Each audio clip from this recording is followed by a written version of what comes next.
Hoy empezamos la mañana con una conferencia a cargo de Clara Bonet Ponce. Ella es profesora ayudante doctora en el Departamento de Didáctica de la Lengua y la Literatura en la Universidad de Valencia. Clara obtuvo su doctorado en estudio hispánico avanzado en esa misma universidad con una tesis en la que analizaba los 3 dramas de honra de Calderón de la Barca desde una perspectiva crítica muy interesante, pero sobre todo yo diría muy innovadora en la tradición del hispanismo, en el contexto del hispanismo como es la teoría mimética de Girard, ¿no? En esta investigación, Clara estudió estas 3 obras que probablemente son las más crípticas de Calderón desde una perspectiva antropológica, lo que le valió el cum laude. Además, las preocupaciones que se perfilaron ya en esa tesis doctoral pues, han marcado buena parte de su trayectoria investigadora, en la que ha abordado la producción teatral del siglo de oro a través de conceptos fundamentales como el ritual, el sacrificio o la violencia, que son conceptos de raigambre antropológica que ha aplicado en géneros como la jácara o los pliegos de cordel y que han dado lugar a numerosas publicaciones científicas y a su participación en varios proyectos de investigación. Paralelamente, al mismo tiempo que llevaba a cabo estas investigaciones, pues Clara también ha estado vinculada con la práctica teatral, ha sido directora de un aula de teatro universitario, lo que le ha llevado a interesarse también por los procesos de adaptación de nuestros clásicos a la escena contemporánea. Y esta es precisamente la línea de investigación que nos va a presentar en su ponencia, que como saben llevan por título Versiones libres, reescritura, adaptaciones de los clásicos para la escena del siglo XXI, una aproximación didáctica. Muchas gracias, Clara. Muchas gracias, Carlos. Bueno, en primer lugar quiero dar las gracias a María, a la organización, a Antonio, a la universidad, no solo por la gentileza de la invitación, sino por centrar su mirada en esta intersección entre teatro clásico y didáctica, que va de SUA, pero no siempre es evidente en los programas de este tipo de jornadas de teatro clásico. El título de la conferencia, pues bueno, no es el más bonito, es un poco largo, pero voy a tratar de que sea amena y que sea comprensible. Voy a comenzar por el final del título. Cuando decimos aproximarnos desde la didáctica, ¿a qué me quiero referir? Pues, como no, nos vamos al diccionario de la Real Academia y estas son las 4 acepciones que nos da. Yo me quiero centrar sobre todo en la 2, 3 y 4, ¿no? Propio, adecuado o con buenas condiciones para enseñar o instruir, que tiene como finalidad fundamental enseñar o instruir, o el sustantivo, el arte de la didáctica. Lo digo porque no voy a abordar aquí cuestiones como competencias, contenidos básicos, criterios de evaluación, ODS, no lo esperen aquí. Por supuesto, es un trabajo que hay que hacer, pero yo me quiero centrar en el arte de aproximar al público joven, infantil, al teatro clásico.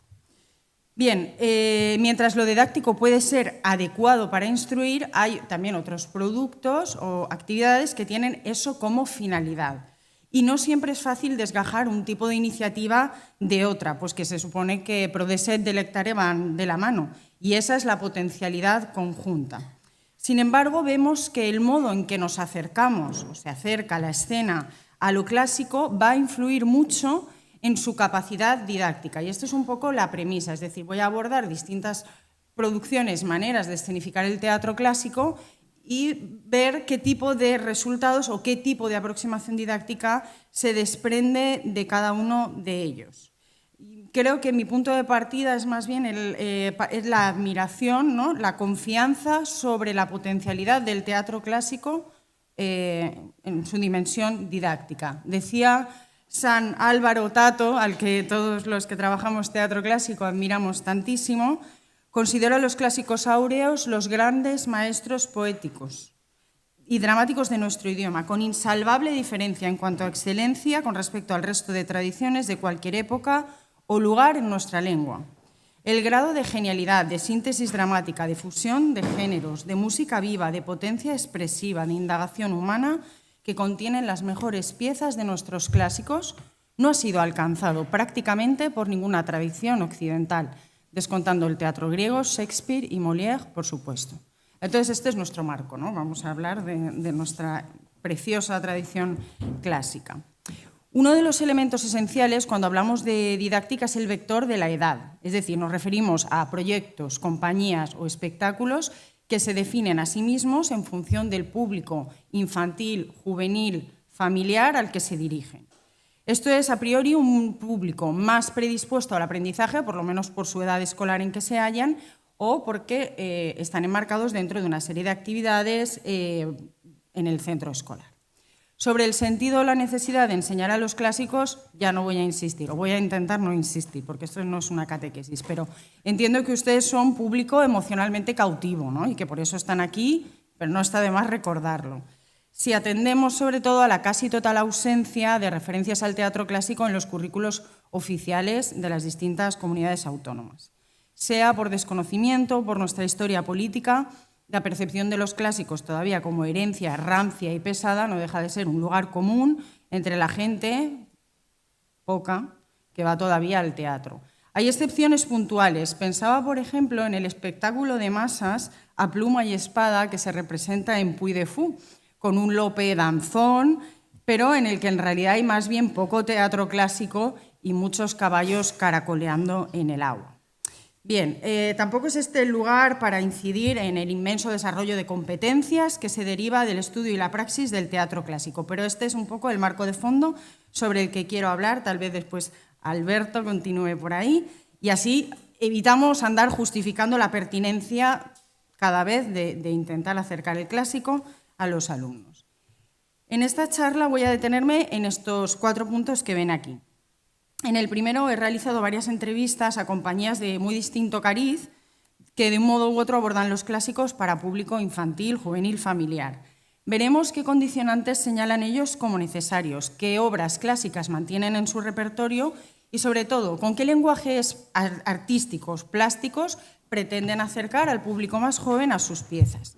Después veremos brevemente qué es lo que se ha programado en los últimos años en los festivales de teatro clásico infantil y analizaremos otras iniciativas que se están produciendo, por ejemplo, dentro de la Compañía Nacional de Teatro Clásico.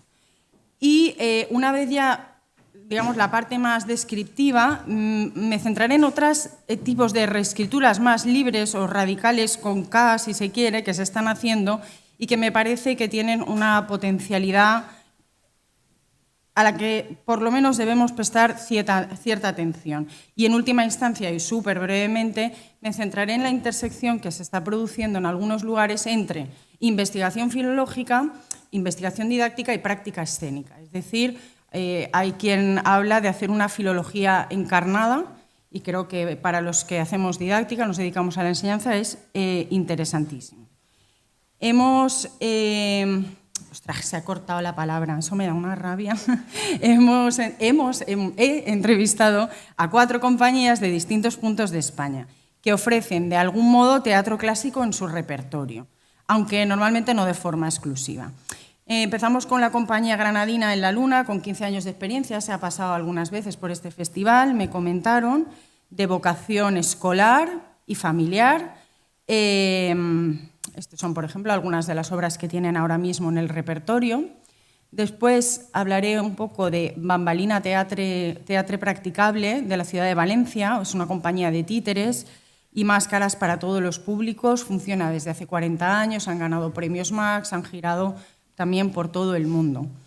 Otra compañía, ellos utilizan la técnica del bunraku, es decir, ponen los títeres en escena, y también el actor, y juegan muchísimo con esta dualidad y la relación del actor con la marioneta que representa, etc. Si alguna vez tienen ocasión de ver algún espectáculo de Bambalina, no se lo pierdan. Después tenemos una compañía de Valladolid, Pie Izquierdo, bastante habitual en los festivales de teatro clásico, con unos 20 años de recorrido, aunque tengo que decir que con ellos no he podido hablar y he obtenido estas respuestas de investigaciones previas. Me interesaba de lo que una compañía dice de sí mismo, ¿no? Porque eso es todo, sobre nosotros, ¿no? Cualquier página web. Bueno, pues sobre nosotros ellos dicen: procuramos desde el principio difundir y dar a conocer nuestro teatro del siglo de oro, adaptando para público infantil textos principales de Lope y Calderón, con cuyas producciones hemos visitado las principales plazas del tal. Lo que me interesa es, en realidad, lo siguiente. La palabra está en el centro, porque lo demás es ruido. Hablan del tipo de público y, ojo al último subrayado, dice: últimamente nos dejamos vencer con facilidad por cierta manía primigenia de la cuarta pared y ya casi no dejamos tabique en pie ni derecho sobre el teatro. Porque vamos a ver que esta es otra de las características centrales en el tipo de escenificaciones del clásico hoy en día, ¿no? La ruptura de la cuarta pared. Estos son algunos de los espectáculos que tienen en el repertorio desde hace ya unos cuantos años: El Gran Mercado del Mundo o La Dama Boba, sobre todo un auto sacramental para público infantil, no es algo habitual. Y luego, cómo no hablar de la gran compañía Ron La La, que para nada clasificaríamos dentro de la tipología de infantil o juvenil, pero que desde luego hacen espectáculos para todos los públicos desde hace ya unos 30 años, ¿no? Lo han ganado todo. Aquí vemos todos los premios. Bien. Entonces ellos han triunfado con su peculiar lenguaje escénico. Cuando les preguntamos, estos son una síntesis de las preguntas que les he hecho, ¿no?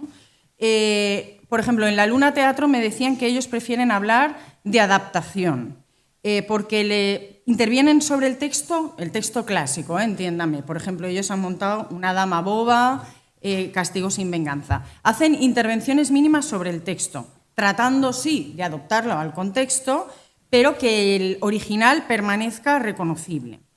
En Bambalina me decían, cada proyecto se basa en la puesta en escena. O sea, ellos no piensan en realidad el grado de intervención que van a hacer sobre el texto original, sino que tienen la puesta en escena en mente. Y esto está determinado ¿por qué? Por el público, el circuito de exhibición del que disponen y al que creen poder acceder. Esto me gusta mucho porque en Bambalina son muy optimistas. No solo es lo que dispongo, ¿a dónde puedo llegar, ¿no? A lo que creen poder acceder y la posible escala de producción que permiten las especificaciones técnicas de este circuito. O sea, presupuesto, actores, actrices y cuestiones estéticas que puedan poner en práctica. En Pie Izquierdo prefieren el término reescritura. Suprimen personajes secundarios, como en La Dama Boba, meten un narrador para agilizar transiciones entre escenas y luego, sobre todo, esto es lo que comentaba antes, el narrador hace de puente entre el escenario y la platea. Sale y entra de la obra para explicar a los espectadores elementos contextuales del 17 o para glosar las actitudes de determinados personajes en la obra. Bien. Álvaro Tato, el dramaturgo de Ron La La, decía que entre versión, adaptación, reescritura depende de cuál es la materia prima. Sabéis que cada compañía concibe totalmente distinto. Uno piensa en el público. Bueno, entonces, Álvaro Tato decía, si la obra es no teatral, por ejemplo, El Quijote, la llamaríamos una adaptación. Si procede otra obra dramática, llamaríamos versión. Si el material original es solo un punto de partida o una inspiración, le llamaríamos basado en o versión libre. O sea, en definitiva, que las nomenclaturas bailan un poco y por eso las he agrupado todas, porque son todavía categorías inestables, a pesar de que hay muchos intentos de clasificar esto. Bien, pero me interesaba esta pregunta sobre todo por la relación del dramaturgo con el objeto que quiere dramatizar. Les pregunté, ¿qué criterios consideráis que son innegociables a la hora de hacer un montaje para público infantil? La compañía en la Luna, que es de teatro escolar, me sorprendió la respuesta, dije, pero es totalmente lógica. Me dijo, la duración no puede durar más de 1 hora, porque estamos dentro del colegio, lo hacemos allí. Entonces no puede dar más de 1 hora, porque es en horario escolar. Las tramas se simplifican debido también a las limitaciones impuestas por la producción del espectáculo. Esto es siempre dinero. Las limitaciones de la producción se refieren siempre a dinero. El lenguaje también se adapta, aunque de forma muy concienzuda, me decían. En Bambalina, actitud totalmente distinta. La duración viene determinada por el proceso creativo, que comienza con la escritura, pero también incluye ensayos y la puesta en escena final. El lenguaje es siempre el núcleo expresivo del original, aunque siempre garantizamos que la obra conserve todo su significado.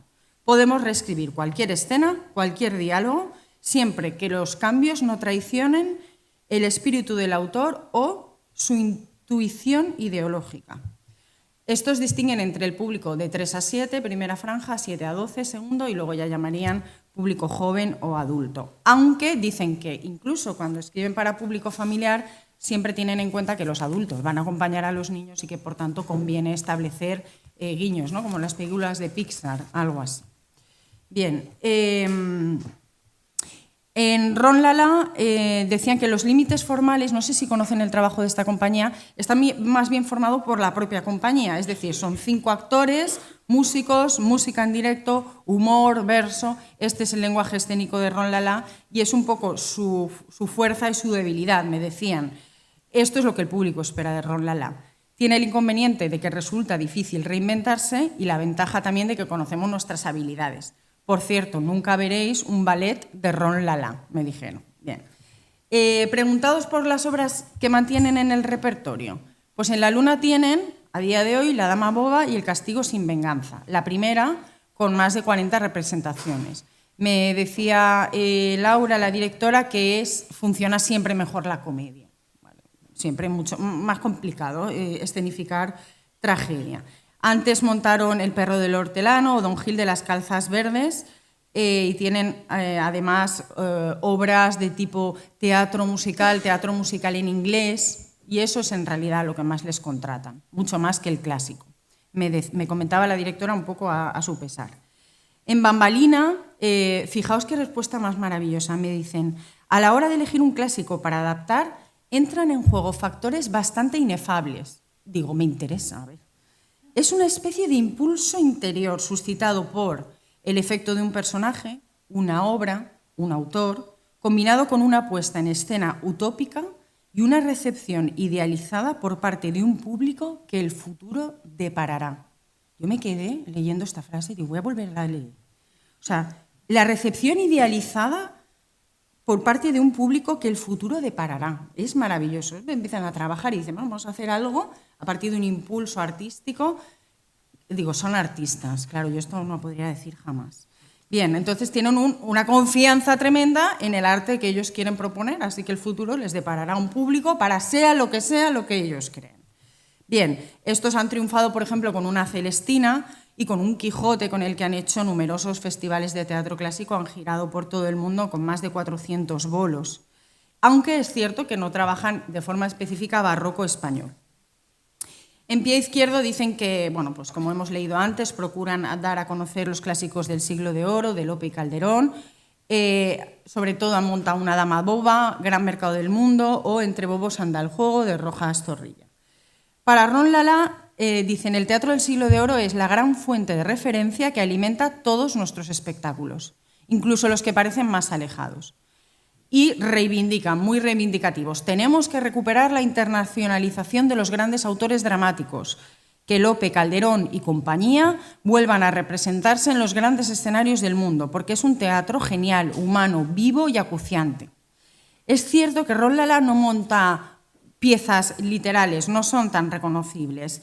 Tienen, por ejemplo, Siglo de Oro, Siglo de Ahora, Andanzas y Entremeses de Juan Rana, que es una maravilla sobre el teatro breve, tienen Cervantina también, pero son en cualquier caso verdaderas escuelas de teatro barroco, cada una de estas obras, sobre todo en su dimensión gozosa. Y esto es casi todo lo que voy a traer aquí, tiene un cierto gozo para quien lo hace y un cierto gozo para el que lo recibe. Como metodología decían que trabajan mucho con lectura intensiva y estudio de fuentes originales, porque ustedes saben que Álvaro Tato es también filólogo hispánico. Bien, les pregunté, ¿y han notado cambios en el público? Porque como siempre hay un pesimismo tan grande en los últimos 15 años, hemos perdido a los jóvenes, etcétera. Pues todos coincidían que a priori podríamos pensar que es un público más difícil, con pocos referentes culturales, poca capacidad de atención, etcétera. En la Compañía de la Luna decían, bueno, lo que hemos hecho para contrarrestar es meter mucho audiovisual, videomapping, hologramas, al servicio del proyecto escénico. Y me decían, esto funciona, pero principalmente por los musicales en inglés. Más de 45.000 escolares al año ven nuestras obras de teatro, aunque no los clásicos, porque se apuntan menos los centros. Sin embargo, otras compañías me decían, el comportamiento de los niños y jóvenes ha mejorado mucho. Esto me llamaba la atención, pero sigue dependiendo en gran medida del trabajo que se ha hecho antes, el trabajo en casa o el trabajo en el aula. Si les han explicado a dónde van, el significado de la representación y el respeto que merecen los espectáculos es maravilloso, pero si van a divertirse y el teatro es simplemente una actividad recreativa, suele acabar en desastre, me contestaban. Y en Ron Lala, que lo han ganado todo, sin embargo me contestaban, las funciones más importantes son las matinales para institutos, porque esos espectadores son los que llenarán las plateas del futuro, sin los prejuicios que con frecuencia vemos asociados a los clásicos y que la cultura anglosajona, por poner un ejemplo, ha dejado atrás hace 2 generaciones. Creen que el público ha cambiado en los últimos 15 años, pero dicen, el juvenil no. Los jóvenes son similares frente al hecho escénico, pasan deprisa de la indiferencia al entusiasmo, del desdén a la pasión. Más allá de los prejuicios, los adolescentes, en ebullición constante, suelen conectar de maravilla con las artes vivas, el ritual escénico, con la música en directo y con la risa. Bien, les pregunté brevemente sobre el material escénico, didáctico, sobre el que apoyan sus producciones. Me contestaron varios, todos usan este tipo de dosieres, no sé si ustedes lo han empleado cuando van con sus alumnos al teatro. Suelen ser dosieres bastante gruesos, cosa que me llama la atención porque eso es difícilmente trabajable en 2 o 3 sesiones de aula. Me decían en La Luna que ellos los han abreviado y mejorado. Nos consta que algunos centros los usan más antes, ahora quizá menos. Los centros y los docentes tienen cada vez más tiempo. Cada compañía respondía en un tono, ¿se dan cuenta? En Bambalina dicen, nos aseguramos de que el dossier llegue a manos de los profesores antes de que traigan a los alumnos al espectáculo. O sea, hacen su trabajo de preparación con el dossier. Y lo mismo dicen desde Ron Lala, con unas guías didácticas elaboradas por la profesora Julieta Soria, que son muy empleadas y apreciadas. Se encuentran en descarga gratuita en su web, que les recomiendo que visiten, porque es una web muy generosa y muy rica en material, y los índices de descarga son muy altos cuando realizan espectáculos para funciones escolares. Bien, y en todos los casos, y esto ya se ha instituido, lo saben ustedes, es el coloquio posfunción. Sobre todo en el teatro áureo. Si nos vamos a teatro infantil o de tipo clown, igual no hay mucho más que hablar, pero cuando vamos con un clásico para secundaria siempre hay coloquio posfunción y todos señalan lo importante que es y lo asumido que tienen hacerlo. Dicen, es un ritual ineludible al final de las funciones porque el acercamiento al hecho teatral se completa con la presencia, con la escucha, con el encuentro entre el elenco y los jóvenes. Esas funciones suponen un notable esfuerzo para los actores y económicamente son casi siempre deficitarias. No existe programa que nos ayude, pero merece la pena. Los jóvenes, inmersos en un mundo digital, suelen recibir con interés y asombro las artes escénicas, lugar de encuentro y de diálogo entre generaciones. Si tienen interés en estas cuestiones, desde hace mucho tiempo ya se ha instituido lo que llaman escuela de espectadores.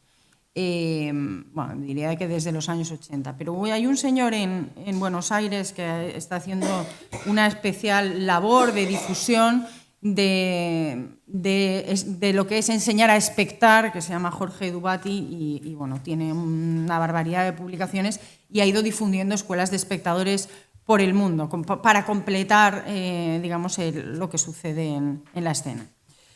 En cuanto a los lenguajes dramatúrgicos, pues en La Luna apuntaban a varios códigos, la música, la iluminación, las coreografías, y me interesaba mucho que decían que juegan con una interpretación a 2 bandas. Un enfoque naturalista, es decir, el actor cuando tiene que interpretar pasiones o sentimientos más íntimos, y luego un poco más plástico o exagerado cuando se trata pues, de hacer una coreografía, elementos más visuales. El actor juega, digamos, en 2 registros. En Bambalina mencionaban las titelles y otras técnicas relacionadas, por ejemplo, como las máscaras. Dicen, es nuestro vocabulario, lo usamos de forma instintiva, y usamos todo lo que surge de la interacción entre títeres y actores convencionales. En Pie Izquierdo, dicen, lo esencial es el componente espectacular y festivo. Esto lo reivindica la crítica actual, pero a veces tenemos tanto respeto a los clásicos, lo veneramos tanto que no nos atrevemos a tocarlos. Cada una de las alteraciones y modificaciones busca reformular la relación de la audiencia con la obra. Así que el elemento metateatral, es esencial en sus propuestas. El distanciamiento y el humor. Y en esa línea va a ir Ron Lala. Dicen, no somos una compañía que monta textos clásicos, sino que juega con los clásicos y trata de crear una poética propia basada en la juglaría, en el carnaval, en el teatro popular, callejero y festivo del siglo de oro. Y esa es su visión del teatro clásico, verso como música del idioma, mirada a los ojos a los grandes autores, la risa como hilo conductor, etc. La juglaría. Luego, última pregunta ya, se me ocurrió preguntarles qué dificultades encuentran ustedes para escenificar teatro clásico hoy en día. En La Luna me decían, los programadores no son proclives a contratar este tipo de espectáculos, tienen miedo a que el público no los entienda, les aburra, sea un fracaso y optan por formatos más ligeros. Esta compañía apunta a problemas de financiación en Andalucía y a la poca implicación de ayuntamiento e instituciones que invisibilizan al teatro clásico porque no lo programan. En Pie Izquierdo han aprovechado, por ejemplo, su obra Entre Bobos para hacer una puesta en escena donde se establece un paralelismo entre la situación crítica de los cómicos en el siglo XVII, con apuros y dificultades, y las compañías actuales. Creo que la obra de esta noche es probable que vaya por ahí también.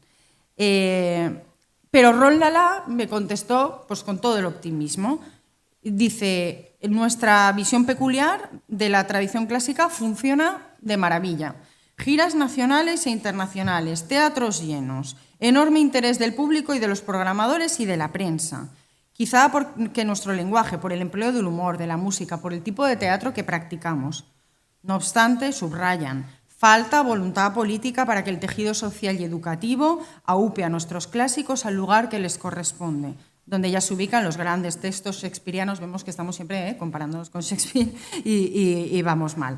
Etcétera. Bien, era una respuesta maravillosa, pero muy, muy larga. Bueno, esta es una primera parte un poco más pesada, pero creo que me interesaba hablar con los que al final viven de esto y que son los que nos pueden dar una visión más realista. Pero veis que hay respuestas muy distintas. Y yo creo que esas respuestas distintas nacen precisamente de la manera en que se enfoca o se aborda la distancia con el clásico, o hasta dónde podemos llegar cuando hacemos un clásico. Entonces, disculpen la extensión de esta síntesis, pero creo que es importante hablar con compañías grandes y pequeñas, porque las pequeñas son las que muchas veces van a los centros y con las que van a estar en contacto nuestros estudiantes. Bien, vamos con los festivales, muy brevemente. Barroco Infantil, maravilloso, lleva ya 15 años con su propia certamen. Hubo una profesora que mencionó en 2019, entonces Barroco Infantil llevaba estas 7 ediciones que tienen aquí, que sorprendentemente no había tanto teatro clásico dentro de la programación de Barroco Infantil, sino que es lo que se programaba. Cuentos clásicos de Pegó y de Grimm, mucho Cervantes, muchísimo, también es verdad que es La Mancha, y Shakespeare. ¿De acuerdo? Dice, estos son los triunfadores. Y en todos esos años mencionaba esta profesora que solo se habían hecho 4 piezas, que tienen aquí a la derecha, Una dama boba, 2 montajes sobre la vida de sueño y Un mágico prodigioso. ¿De acuerdo? Entonces era como llamativo que de 4 o 5 obras que se hacían cada año, solo estas poquitas fueran en realidad de teatro clásico. Esta es una obra prototípica de las que podemos encontrar tanto en el Festival de Almagro como en otros muchos, basada en El Quijote, 2 cómicos. Bien, siempre funciona, es un lenguaje que se repite, pero porque funciona, ¿no? Los cómicos de la legua, el universo del Quijote, ¿de acuerdo? Vale, entonces yo me digo, bueno, pues voy a mirar qué se ha hecho tras la pandemia. En color marrón, un poquito más oscuro, están aquellas obras que sí que podríamos decir que surgen del teatro clásico español, y todas las demás serían este otro tipo de cosas, ¿no? La increíble historia de Juan Latino, que parece ser que era un esclavo. Cervantes baila. Bueno, he empleado el código T para títeres. Ahora capaz que no me acuerdo. D para danza. C. Dios mío. Clown. Vale. Clown. M para musical, y hay una P por ahí para pasacalles, ¿no? Estos son un poco los lenguajes. Y cuando no hay nada es que es más convencional, digamos, el lenguaje escénico. Cervantes bailas de danza, Quijote es de clown, Lope de Vega títeres. Bueno, tenemos una Fonte ovejuna. Muy llamativa este marrano, un cuento de la Inquisición, inspirado en un auto sacramental de Mirada de Amezcua. Y luego tenemos otras 3 de Cervantes, El pequeño Quijote, El viaje de Isabela, que está basado en la española inglesa de Cervantes también, Andantes con Cervantes, Seguimos en 23 y 24. Aquí tenemos dos, La vida es sueño y La vida es clarín, evidentemente sobre la de Calderón. Don Quijote nómada, ñaque de amor y espadas. Este es más bien así un pastiche. Caballero soy, molto barroco. Sueño, yo dije, hombre, aquí estamos, La vida es sueño, pero no. Barrocomatic. Entonces, ¿qué teníamos en Sueño? Teníamos a Calderón un poquito enfadado. Porque pensaba que era la suya, pero no. Y lo que me interesó es lo que decía el director. Decía, la pregunta recurrente es, ¿por qué seguir representando a Shakespeare 4 siglos después de su muerte? Y la respuesta, ¿cómo no hacerlo? ¿Cómo no hacerlo? Y yo pregunto, ¿y por qué nosotros no decimos, cómo no hacerlo, no? O sea, ¿cómo no representarlo? Bien, en 25 no hubo así como ninguna, aunque son maravillosas, quiero decir. Simplemente lo que trato de ver es el lugar de estos textos clásicos, ¿dónde se ha quedado? Pues aquí no lo podemos ver. Y en el Bistró de Julieta, que se representará este año, lo que hay es una serie de versos de Lope, ¿de acuerdo? Así que es cierto lo que señalaba esta profesora. Decía ella que en Olmedo, en Clásicos en Familia, que ahora ha cambiado de nombre y se llama El Clasiquillo, había mucho más teatro de Lope y Calderón, y ponía una serie de ejemplos que en realidad hemos visto ya hechos en Almagro. Los sueños, sueños son, El mágico prodigioso, El caballero de Olmedo, o las obras de Pie Izquierdo, Dama boba, Gran mercado, Sonetos entre todos, etc. Pero si nos vamos a la programación del Clasiquillo, en los últimos años encontramos exactamente la misma tendencia que teníamos en Almagro. Además, muchas veces las mismas obras, que es normal que las compañías giran. Fuente Ovejuna por aquí, La vida es juego de Ultramarinos de Lucas. Y esto es interesante, en ambos casos, Las gracias mohosas y Buen amante y buen amigo lo hacen estudiantes de secundaria. Y esos son, en realidad, los textos que tienen como punto de partida o como fuente una obra de teatro clásico. El resto, bueno, a ver, El retablo de las maravillas es un entremés. Aquí me he colado que no lo he señalado, pero tenemos otra vez un Shakespeare, un cuento popular, un pasacalles, un cuento, etc. Lo que nos tenemos que preguntar es ¿por qué, no? Decía Juan Cervera, que como saben ustedes es la gran referencia cuando hablamos de dramatización para público infantil, como espectador el niño acepta con gozo el espectáculo de una comedia clásica o de un auto sacramental. Nada de esto responde a sus necesidades, ni siquiera lo entiende, ni le sirve directamente. La magia del teatro y su ambiente de fiesta cautivan su espíritu y le proporcionan la satisfacción de presenciar algo extraordinario. Este texto está escrito en 1993, pero yo no creo que en esencia sea ahora menos verdadero que entonces. Bueno, lo guardo esta reflexión para las conclusiones. Bien, esta, la que acabamos de leer, es la premisa de algunas propuestas de la Compañía Nacional de Teatro Clásico. Sin embargo, pocas de ellas perviven. De hecho, es muy difícil encontrar qué ha hecho la Compañía Nacional de Teatro Clásico a nivel... O sea, tienes que ir picoteando de aquí y de allá, no hay como un repositorio claro para ver dónde están estas iniciativas. Persiste Préstame tus palabras, que ha estado aquí, ¿verdad? El 5 y 6 de mayo estuvo aquí en Almería. Hace 15 años, Elena Pimenta, en 2012, empieza a dirigir la compañía y dice, bueno, vamos a hacer un proyecto que se titule Mi primer clásico para público infantil, para acercar los grandes temas del teatro clásico al público familiar. La respuesta fue muy buena y con gran entusiasmo, ¿no? La primera obra sí que es Otro gran teatro del mundo, de Calderón, pero podemos ver que en las siguientes pues, se repite el mismo patrón que hemos mencionado antes. En un lugar del Quijote fue una iniciativa estupenda de Ron Lala, cuento popular, Pulgarcito o un Shakespeare. Y a partir ya de 2018, que hay un cambio de dirección en la Compañía Nacional, o en ese momento fue por un cambio de espacio, porque en realidad se produce un año después, pero ya ponen a la joven compañía a hacer una dama boba, o sea, ya se acaba, ¿no? lo del público infantil. Bien, les pregunté un poquito a Ron Lala, ya que hablaba con ellos, sobre este lugar del Quijote, y me comentaron, recordamos que el Quijote se leía en las plazas, se comentaba, circulaba en voces, en romances, en canciones, y ese fue el punto de partida para un espectáculo, que es más un homenaje que una adaptación fidedigna. Para la compañía supuso un desafío tremendo y un salto de percepción interna. Desde entonces, nuestro grado de temeridad no ha hecho más que crecer. En cualquier caso, se trata de un espectáculo para todos los públicos, como todo lo que intentamos crear. Esta versión ha realizado giras por Estados Unidos, Alemania, Serbia, Bulgaria. Aparte, tuvo una segunda temporada en la Compañía Nacional de Teatro Clásico. Bien, esto se acabó, esta iniciativa. Este año, que sabéis que ha habido cambio nuevo de dirección en la Compañía Nacional, han repuesto Sueño, la obra de Shakespeare, que es basada en Shakespeare, que os he enseñado antes, y un espectáculo para público familiar que se titula Farra y que tiene ya por su propio nombre pues, una suerte de clown, pasacalles, es decir, una folla festiva, ¿no? Lo que es difícil es encontrar líneas de continuidad en lo que viene proponiendo a nivel pedagógico la Compañía Nacional de Teatro Clásico.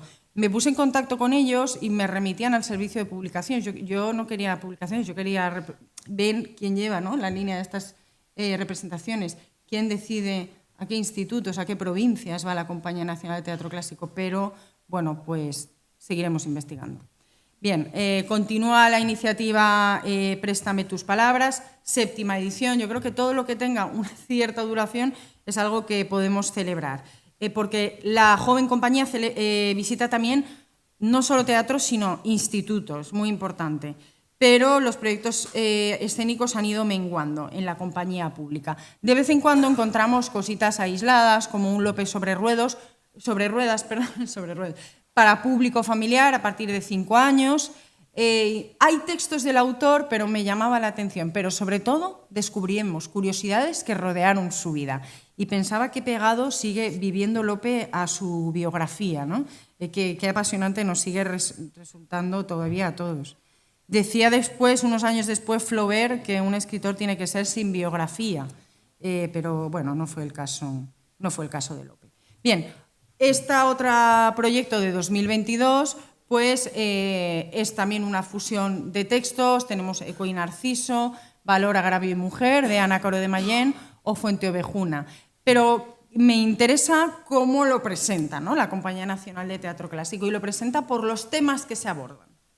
Entonces, digamos que la coartada moral es que los temas que se van a tratar están bien, los podemos tratar. Pues la adolescencia, el feminismo, el abuso de poder, el mundo rural, la inmigración, etc.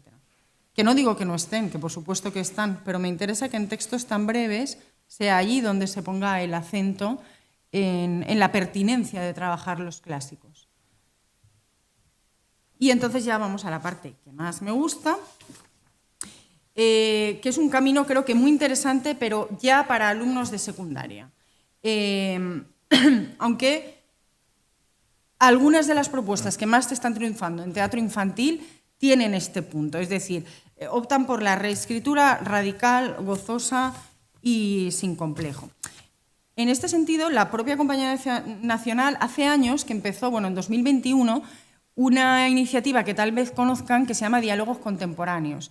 Entonces, saben que en Madrid tienen la sala principal donde hacen la Gran Comedia, una Fuente Ovejuna, un Don Gil o lo que sea, y en la sala de abajo, que se llama Tirso de Molina, contacta con un dramaturgo actual que esté triunfando del tipo Alberto Conejero, etcétera, bueno, ahora verán los nombres, y le piden que haga una reescritura totalmente personal sobre lo que le inspire la obra en cuestión.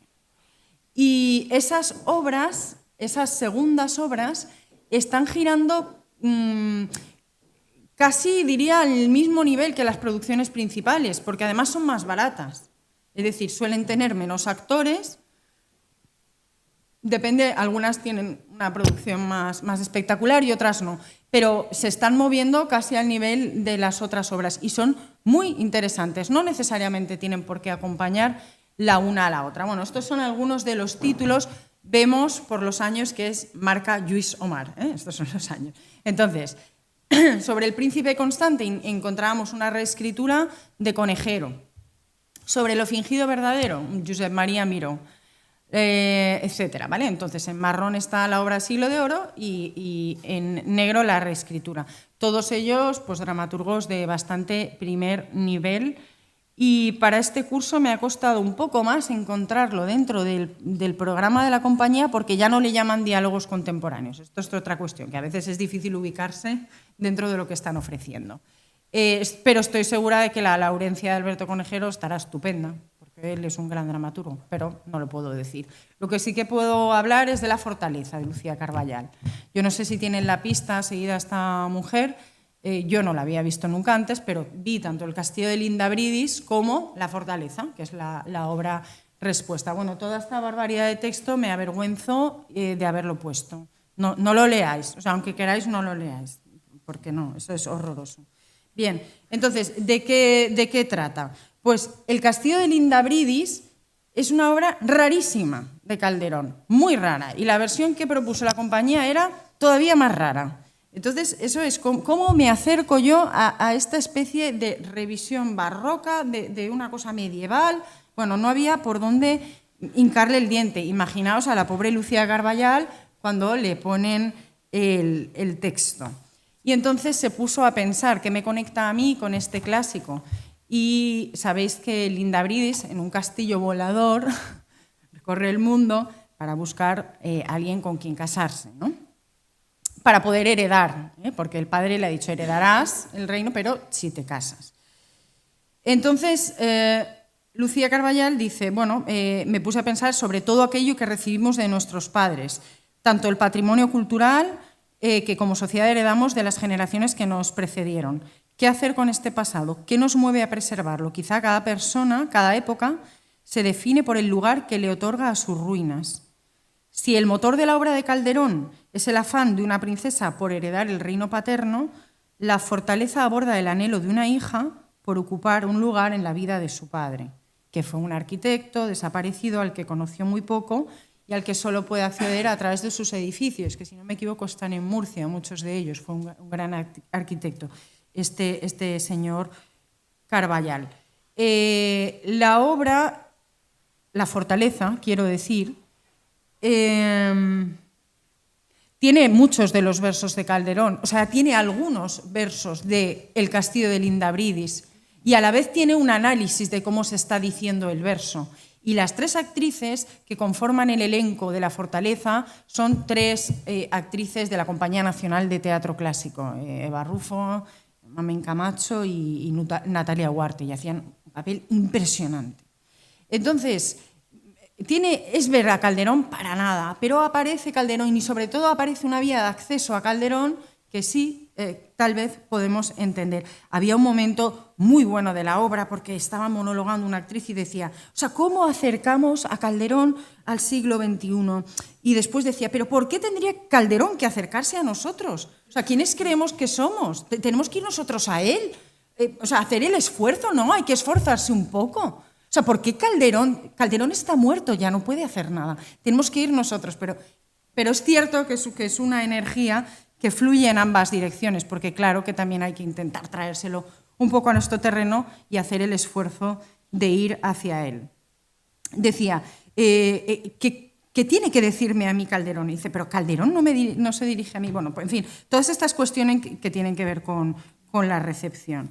Entonces, el clásico está todo el rato siendo sacralizado y desacralizado, y sin embargo funciona, es posmoderno, ¿no? Poscontemporáneo, porque creo que no podemos ignorar las tendencias teatrales que tenemos actualmente y que son tal vez una vía de acceso más potente al clásico, más que las representaciones de orden arqueológico. No voy a dar una charla sobre teatro postdramático porque eso sería la muerte civil para todos nosotros, pero entendamos que el actor juega ya otro papel, la cuarta pared se ha disuelto, hay un juego entre el actor y el personaje, esta paradoja, ¿no?, de Diderot, que se hace explícito, se muestran las costuras de las que se conforma la obra teatral. Todo esto, que se respira de forma muy clara en los diálogos contemporáneos, se está haciendo también en otros muchos lugares. Yo quedé muy fascinada, tuve una epifanía cuando conocí esta obra Phèdre de François Grémont de 2019. Yo me comprometo a mandársela a ustedes pirata o lo que haga falta para que vean lo que es un trabajo magistral. Porque si el teatro clásico español nos puede parecer complejo, ya lo de Racine y Corneille y los alejandrinos, y eso es una cosa que eso es muy complicado, eso sí que es difícil, ¿eh?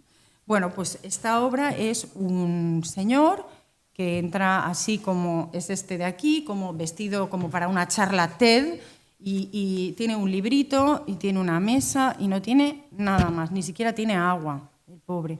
Y está 1 hora y media y entonces lo que hace es contar la pieza. ¿Y cómo lo hace? Pues lo hace desde el lugar de alguien que se la ha leído, releído, releído, releído, otra vez, otra vez. Y este referente mitológico. ¿Y qué quiere decir cuando vuelve, ¿cómo se llama? Teseo, ¿no? Es el que se muere y regresa. ¿Y qué le pasa a Fedra con su hijastro, ¿no? Bueno, convierte Fedra un poco en una telenovela. Entonces, ¿esto es ridiculizar un clásico? Pues la realidad es que no, es darle también su componente un poco rosa que tenía en su día. Es decir, la trama de La vida es sueño es la libertad, es Basilio, es el albedrío y es también una dama deshonrada intentando recuperar su honor. Y está Rosaura, ¿no?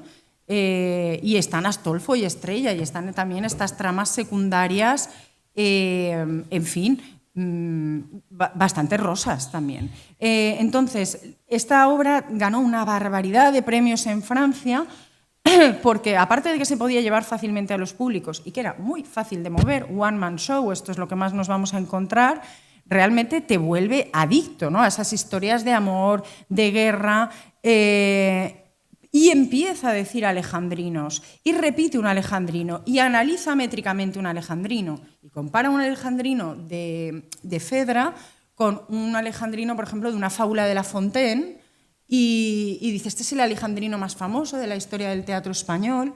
Explica la función que tiene ese alejandrino en la obra de Fedra, porque está justo a la mitad. Entonces, claro, hay que seleccionar, ¿no?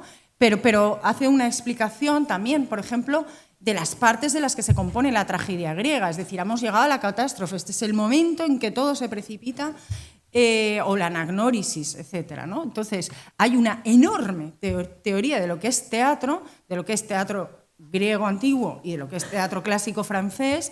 Hay amor y hay un conocimiento muy profundo de esta obra. Yo quedé absolutamente loca cuando vi esto y yo dije, yo hay que hacer esto todos los días de mi vida, tengo que dedicarme a seguir haciendo esto. Entonces, bueno, me dediqué un verano a hacer una reescritura de La vida es sueño. O sea, no sé, nefasta al lado de lo que os estoy hablando. Pero es muy entretenido porque cuando empiezas a hacer tú una reescritura, tienes que tomar muchas decisiones. Tienes que tomar lo que dejas y lo que no. Lo explicas todo. Hablas del arte nuevo de hacer comedias. ¿Metes la conexión de la tragedia cristiana con la tragedia griega o nos estamos pasando? Entonces, me di cuenta de que una reescritura de este tipo exige a quien la hace, no os estoy diciendo que la hagáis todos, pero en el fondo un poco sí, porque te exige pensar en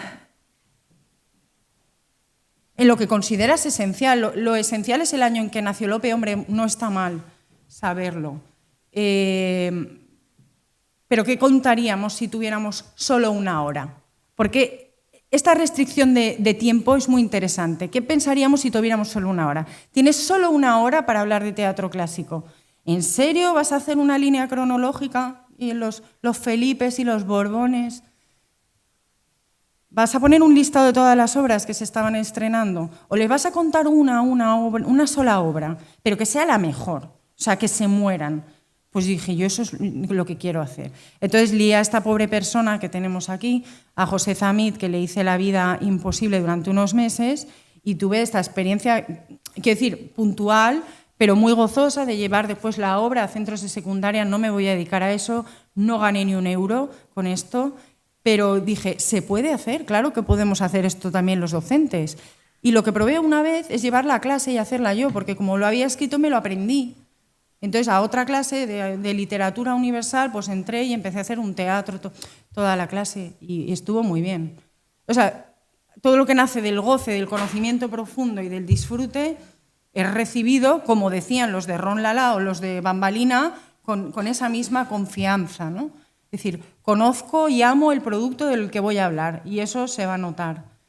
Pero esta tendencia es muy, muy, muy común. Me hizo gracia, bueno, Sergi Belbel es otro gran dramaturgo contemporáneo, decía que había hecho, en vez de una stand-up comedy, una stand-up tragedy sobre Hamlet, otra vez, un monólogo, un solo actor. Entonces, todas estas producciones tienen todas estas similitudes que estamos viendo. Prácticamente nada de atrecho o, si se quiere, un atrecho muy limitado, tipo el que se usaba en los autos sacramentales. O sea, yo recuerdo, para hacer a Rosaura le puso unas botas y para hacer a Astolfo y a Estrella era un pañuelo y Clarín era un gorrito. O sea, muy sencillo, muy simbólica, muy metonímica también el atrecho. Bien, aquí tenemos al actor que hacía la obra de Phèdre, que ha girado por todas partes. El punto de partida para Segismundo era súper convencional. Un regidor que está ahí limpiando la escena, poniendo el atrecho y no llegan los actores. ¿Y qué pasa si no llegan los actores? Y el público está sentado. Bueno, pues el regidor vive la increíble experiencia de venirse arriba y de contar toda la vida sueño a él, que nunca le escucha a nadie y le hace caso a nadie, ¿no? Por fin puede decir los grandes monólogos de Segismundo y cuando Clarín le contesta y todas estas cuestiones. Es decir, que el punto de partida puede ser muy sencillo, no hace falta que sea muy complejo o a nivel dramatúrgico, pero permite conectar de otra manera con un respeto profundo, creo yo, al margen de la aparente irreverencia, ¿no? Estos son algunos de los versos que podemos encontrar. Es genial, ¿no? Psicoanálisis antes de la hora. Ay, Dios mío, pero ¿qué es este campo lexical de la muerte? Etcétera. Esto es cuando Phèdre dice me quiero morir, etcétera, etcétera. Bien, y perdón, concluyo. Es que no sé a qué hora he empezado, entonces estoy desubicada totalmente. Lo último que les quería comentar son estas posibilidades que están saliendo en el umbral, digamos, de la investigación filológica. En realidad, yo no sé quiénes son ustedes, no sé si son profesores, es decir, estoy asumiendo cosas, pero desconozco en realidad qué esperáis. No me lo digáis ahora porque no podría ya, se podéis decir, Alberto, de esto. Pero no sé hasta qué punto, por ejemplo, estáis conectados con la investigación filológica del teatro del siglo de oro. Lo normal sería que poco, salvo que haya un interés enorme. Pero si estáis ahora, últimamente, metiéndose en estas cuestiones, sí que hay varios grupos, en Barcelona, en Madrid también, que se están dedicando a estudiar la conexión entre la filología y la puesta en escena como paradigma investigador. Dicho de otro modo, hay cosas del teatro, del texto teatral, que no podemos ver más que si las ponemos en escena, porque sabéis que el teatro es un texto lleno de agujeros. Entonces, solo podemos dar respuesta cuando empezamos a poner en escena. Y esto aparece muy claro cuando pasamos de la teoría a la práctica. Yo creo que aprendí porque me vi forzada por las circunstancias a poner en escena y a tomar muchas decisiones. Y esas decisiones, además, son muchas veces de orden interpretativo. Que un personaje toque o no a otro personaje cambia totalmente la relación de estos personajes en el resto de la obra. Entonces, ¿qué se está...? Vaya que me pierdo. ¿Qué se está trabajando? Pues después Alberto va a hablar de otro tipo de lenguajes, pero quería hablar también del archivo teatral, es decir, del teatro grabado. Eso es lo peor, el teatro grabado es lo peor, porque no es teatro, ¿no? Es otra cosa, es como cine cutre, es lo peor. Pero ¿qué pasa si estás en una región rural donde no hay acceso a teatro? ¿Qué pasa si tus alumnos no tienen la autorización para ir, el nivel socioeconómico? ¿Qué hacemos? ¿Los llevamos a una obra de teatro a lo largo de su etapa escolar o tenemos la posibilidad, y cada vez son mejores las grabaciones, de ir a la teatroteca y de poner algunas escenas clave? Es interesante, por ejemplo, poner varias escenas clave de varios montajes. Estamos con el monólogo de Segismundo, ponemos 3 o 4 montajes.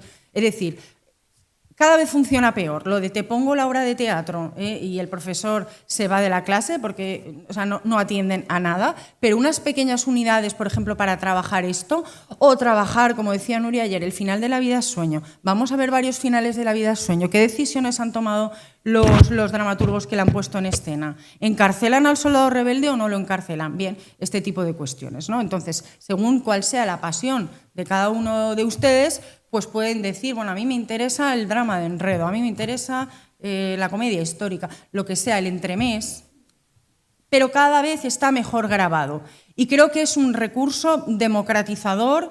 Lo ideal es siempre el convivio, como lo que estamos teniendo ahora, esto es lo ideal. Pero cuando no puede ser, antes que vayan a una sola función real en toda su formación obligatoria, pues tenemos estas opciones a través de la Teatroteca o RTV, etc. Y voy a intentar concluir ya, os lo prometo. Bien.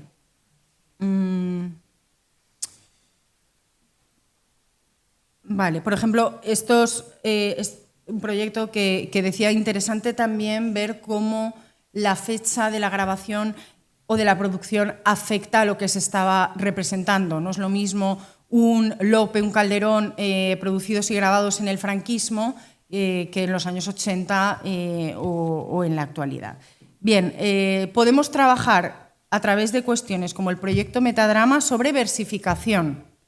Es decir, nos vamos a alguno de estos 2 volúmenes, por ejemplo, que les estoy recomendando, y vamos a ver qué nos dicen de la versificación, si es lo que a nosotros, como filólogos, como amantes del teatro clásico, nos gusta. Y nos podemos poner a trabajar la polimetría, por ejemplo. ¿Nos gusta la técnica del actor? Hay también capítulos sobre la técnica del actor. Por ejemplo, mencionaban también ayer, Nuria, cómo el texto teatral es una partitura, ¿no?, para que el actor interprete. O, muy interesante también, las acotaciones, que saben ustedes que son muy escasas, ¿no?, en el siglo XVII.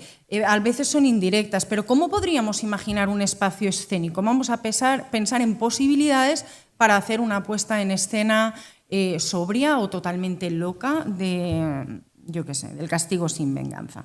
Bien, no he insistido en la dramatización en el aula, porque yo sé que es algo que consume muchísimo tiempo, pero cada uno sabe que si proponemos ejercicios de reescritura o de dramatización en clase, conviene guiarse por trabajos que detecten los núcleos de convección, de significado de tal o cual pieza. Es decir, ¿qué se ha hecho antes con La Dama Duende? ¿Qué se ha hecho antes con La Vida es Sueño? ¿Qué lenguajes escénicos pueden potenciar esta obra en concreto?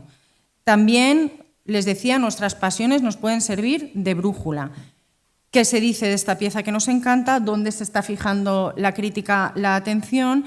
¿Qué se está escenificando? Hay bases de datos también sobre puestas en escenas de teatro clásico en el siglo XXI. Podemos ver si se está haciendo o no esta obra. Es interesante ver si hay una versión grabada. Decían muchos de los directores a los que hemos entrevistado que cada puesta en escena nace de un impulso, de un tono, de una imagen que está pidiendo de nuevo ser encarnada, ¿no? Y es un poco con esta creencia o desde esta premisa que he querido plantear esta ponencia. Y muchas gracias.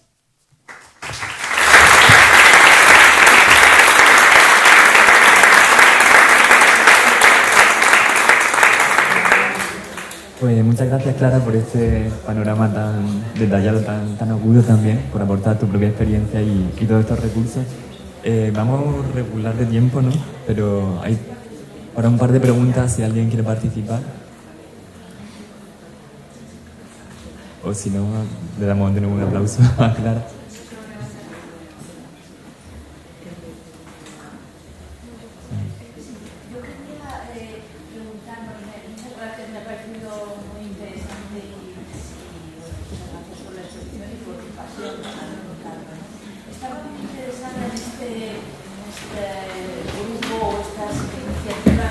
De filología y... Uy, madre, espera. Hablo más alto, no te preocupes por el... y estaba muy interesada en saber si las 3 diapositivas las 3 imágenes imágenes que nos has puesto sobre relación entre filología y puesta en escena, ¿son esas las iniciativas o hay otras? La última no la puse porque era un Quijote que están representando ahora en París y me llamó la atención en español y todo, pero esa no. Es Metadrama, que es un grupo liderado por Gastón Gilabert en la Universitat de Barcelona, y en la Complutense está un grupo que lleva Julio Vélez, también sobre puesta en escena del clásico en el 21, y están también identificando y repertoriando todas las puestas en escenas anteriores. En una buena combinación de eso con la Teatroteca o con el INEAM, creo que se podría hacer un buen archivo para todo aquel amante, ya no hace falta que sea docente, del teatro clásico, que dispusiera de los programas de mano. Claro, hay luego además todo el lenguaje paratextual, todos los paratextos que acompañan una puesta en escena, te puede permitir ver enseguida cómo se está planteando el artista. Pero son esos dos libros, y Metadrama es muy reciente y el de Clásicos subversivos subvertidos es del 23 o algo así. ¿Sí? Sí, lo primero, felicitarte enormemente, pero yo he visto un terrible problema en la conferencia, que no es ponencia, ayer de Nuria y la tuya. Y es que a mí me gustaría que a partir de ahora pudiéramos hablar con las dos aquí y pasarnos horas y horas y horas, porque bueno, lo que habéis expuesto, tú ayer, Nuria, y tú hoy, para mí has volcado muchísimas cosas. Y yo la verdad es que me he quedado con ciertas dudas o con ciertas sugerencias, pero voy a empezar por el final, simplemente una. El nuevo planteamiento de las versiones, de el actuar sobre, el intentar dar en clase o en público una versión del clásico, no nos puede llevar al peligro que estemos conociendo sistemáticamente versiones sobre Fontorejuna, versiones sobre el Caballero, versiones, y no hayamos sentido el placer, el desafío de enfrentarnos a un Lope en su texto. Y digo esto porque ahora mismo, cuando yo me paso por las portadas de algunos teatros de Madrid, hablo por ejemplo de María Guerrero, y ya no el español, pero el español hasta hace muy poco tiempo, me encuentro con versiones sistemáticas, adaptaciones sistemáticas, y si yo no leo el monólogo de Laurencia, no sé quién es Laurencia ni cómo es el lenguaje aplicado a ese sentimiento. No lo sé, ese es el peligro que yo veo, pero que has abierto un universo inmenso de posibilidades, de dudas, de preguntas, y yo te lo agradezco muchísimo. Yo estoy de acuerdo. O sea, el placer de ver un Lope entero, un Calderón entero, es mucho más, creo, mucho mayor que cualquiera de estas piezas que he mencionado. O sea, creo que es incomparable. Lo que pasa es que como vía de acceso, es decir, puedes entrar a partir de aquí. Creo que entrar directamente con una obra más respetuosa, sin una preparación previa de todo lo que es el universo barroco, o sea, que estoy de acuerdo contigo, pero creo que es un camino más de iniciados. Es la sensación que tenía, o por mi experiencia docente. Por supuesto, creo que se puede hacer, y seguro que hay profesores que pueden entrar directamente a Calderón por la puerta grande. Sin embargo, bueno, lo pensaremos, lo discutiremos después. Pues si os parece lo dejamos aquí, hacemos un pequeño descanso, encadenamos directamente. Vale, 5 minutillos nomás. Muchas gracias.